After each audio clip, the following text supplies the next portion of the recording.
మరణంలోనూ వారు దాంపత్య జీవితాన్ని వీడలేదు. అనారోగ్యంతో భార్య మృతి చెందింది. ఆమె అంత్యక్రియలు ముగించుకుని ఇంటికి వచ్చిన వెంటనే భర్త సైతం కుప్పకూలి ప్రాణాలు విడిచారు.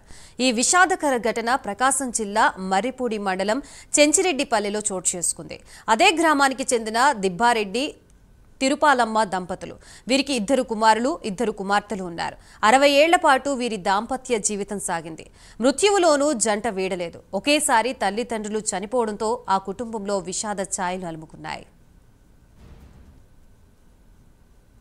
మాది ప్రకాశం జిల్లా మర్రిపూడి మండలం చెంచిరెడ్డిపల్లి గ్రామం. మా అమ్మ కొన్ని రోజుల నుంచి అనారోగ్యంతో బాధపడుతూ ఉన్నది. గత సోమవారం చనిపోవడం జరిగింది. అంత్యక్రియలు చేసినాము. ఇంటికి వచ్చేసరికి మా నాన్న కుప్పకూలి పడిపోయాడు. ఏమైనా చూసేలోపే చనిపోవడం జరిగింది. మా ఆయన కూడా సాయంత్రానికి అంత్యక్రియలు జరగడం జరిగింది. మా నాన్న పేరు దిబ్బారెడ్డి, మా అమ్మ పేరు తిరుపాలమ్మ. మాకు చాలా బాధ అనిపించింది. భావోద్వేగాలతో బాధపడుతూ ఉన్నాము. 2 అంత్యక్రియలు మంగళవారం చేశాము.